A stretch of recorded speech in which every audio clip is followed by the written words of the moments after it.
Hello, this is Emmanuel Senyonga speaking on myself and on behalf of Dr. El Santo, who for some reason isn't here to be with me to present this paper on the results of our research on institutions, democracy, and societal well-being, case studies of Indonesia, the Philippines, and Thailand. Now, before I proceed, let me take this opportunity to thank the HDCA 2020 organizers for the opportunity they have given us to be part of this great event. Now, you might be wondering why we chose to focus on Thailand, the Philippines, and Indonesia. First, the differences between the three countries. One, the three countries have different experiences when it comes to democracy. Indonesia is a young democracy, having joined the fray in 1998. Meanwhile, Philippines has been a liberal democracy for quite long. Thailand has a checkered history when it comes to democracy. Differences in social development outcomes, then religious landscape, which is also different. Okay, when you look at Thailand, Thailand is well, they have some commonalities. The three countries have some commonalities. Their regional proximity, so they are geopolitically located in Southeast Asian region, and cultural ethnic composition. Basically, they have the people, and well, basically they are similar people actually to a certain extent, of course. Though, of course, in there is another similarity is actually that despite religious, uh, relatively religious homogeneity, whereby we have a majority in a large extent. So the objective of the research uh, to try to determine or identify relationships among democratic development, institutional development, and socio-economic well-being. Generally, the specific objective being to assess the influence that a country's political and economic social systems and cultural fabric has on the quality of institutions, and secondly, the impact of the interrelationships among political, economic, cultural, institutional development and democracy and development in the three countries.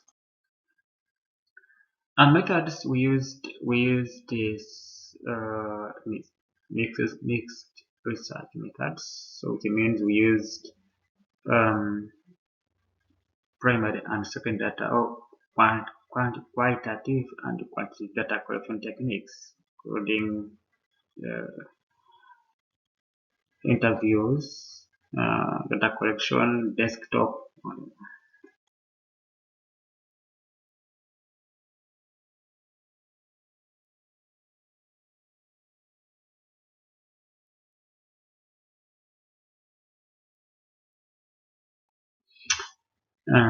So analysis of course involves summation and that summation and identification and drawing conclusions from the opinions gathered from interviews, and then statistical and dynamic packages to to analyze, to establish, to try to identify correlation and multiple regression.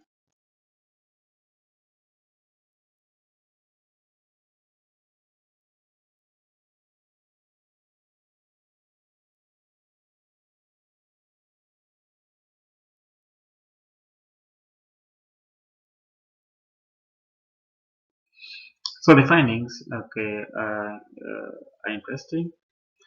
One, based on the results that we found in this graph is based on a collection of several uh, economist intelligence unit indexes on democracy. So we showed that, okay, we found that actually, of course, as maybe known to those who are initiated in democracy, Philippines other indicators of um, institutional development, some indicators of institutional development, like government functioning, okay, maybe cultures or liberties, we find that uh, the Philippines is actually in the lead. It actually has a well-established, a very well-established and very branch civil liberties. But because of their liberal democracy legacy, which traces back as far back as okay, maybe early 19. Some of the snapshot of the revision results shows that, for example, like Thailand, we found that actually competitiveness or the decline of it um, and government effectiveness actually they undermine democracy or the other way around. So in other words, that the deterioration of democracy is impacting, is having adverse impact on democracy. So, while for Philippines, we find that actually there's a problem with the human development factor, and then the business as factors that actually show significant adverse impact on democracy.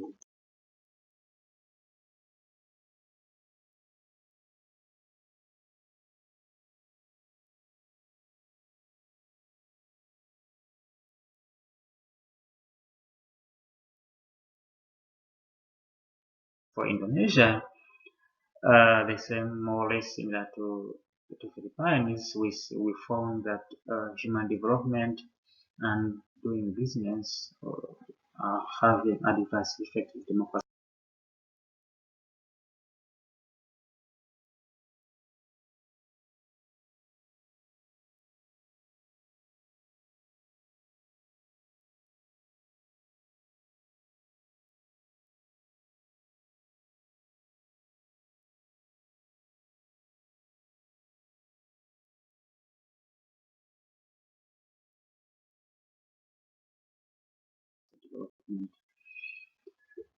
Okay, this one.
Basically,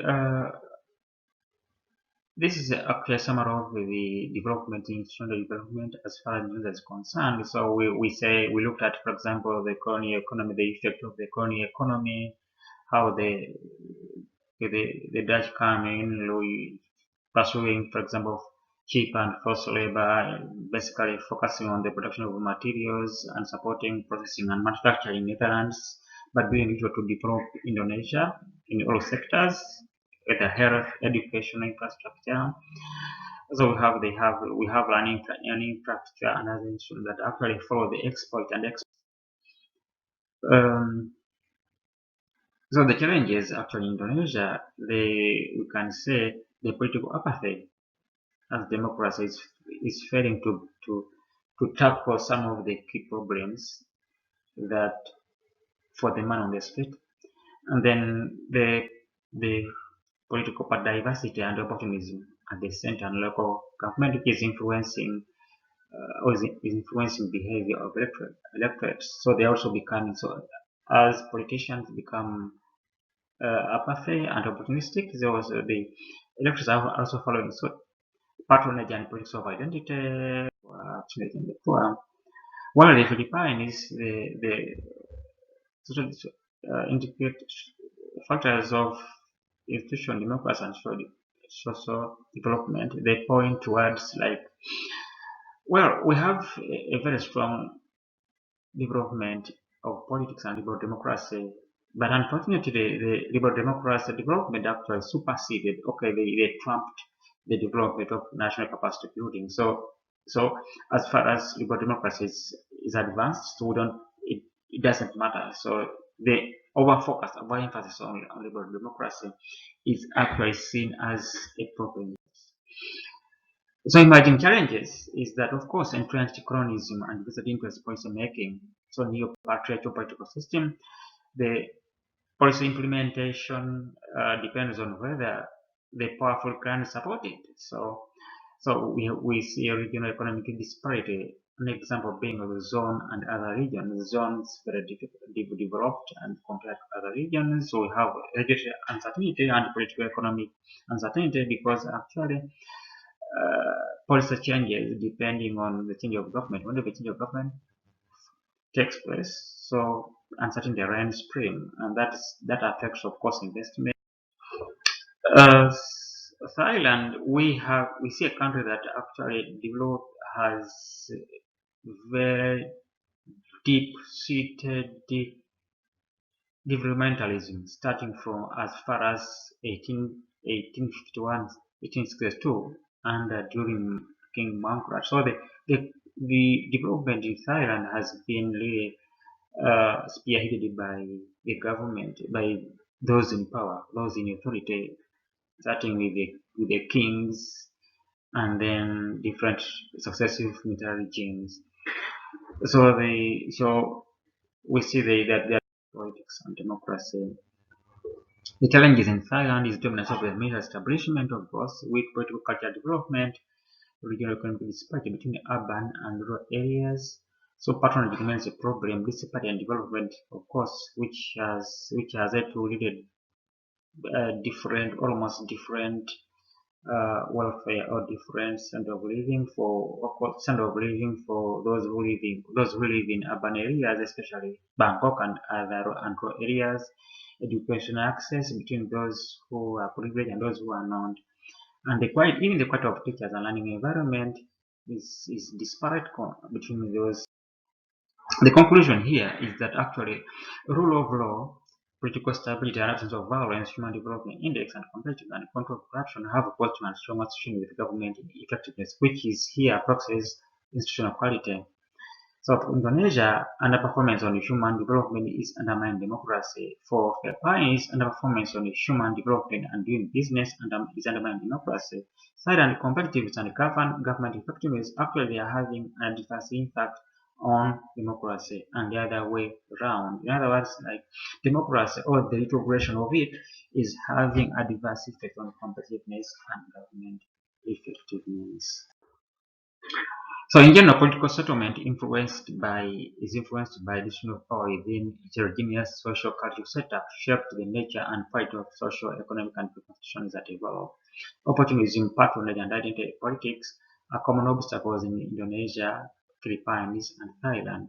Three countries they face rising income inequality despite access to health and education between urban and rural areas and the wealthy and the government versus the poor in both and rural areas. Democracy is deeply entrenched in the Philippines and getting rooted in Indonesia, but it remains fleeting and fragile in Thailand. So the last few years show democracy integration in the three countries, rising population perhaps in Indonesia and Philippines, and ascendant military establishment in Thailand. So the lack of sustainable democracy in Thailand and its importance in the Philippines and Indonesia have shaped institutional development to support economic development. Despite varied experience in democracy in many cases, The common problem faced is a widening gap between policies that support interests of the connected majority and those that benefit the socially, culturally, and politically, economically less connected minority. Unsurprisingly, rising economic outcomes have been plagued by unfair distribution and sharing, creating rising economic inequalities in education and health, all of which undermine human capability development. Kia koa, tangata wenao. So goodbye. Thank you for your attention.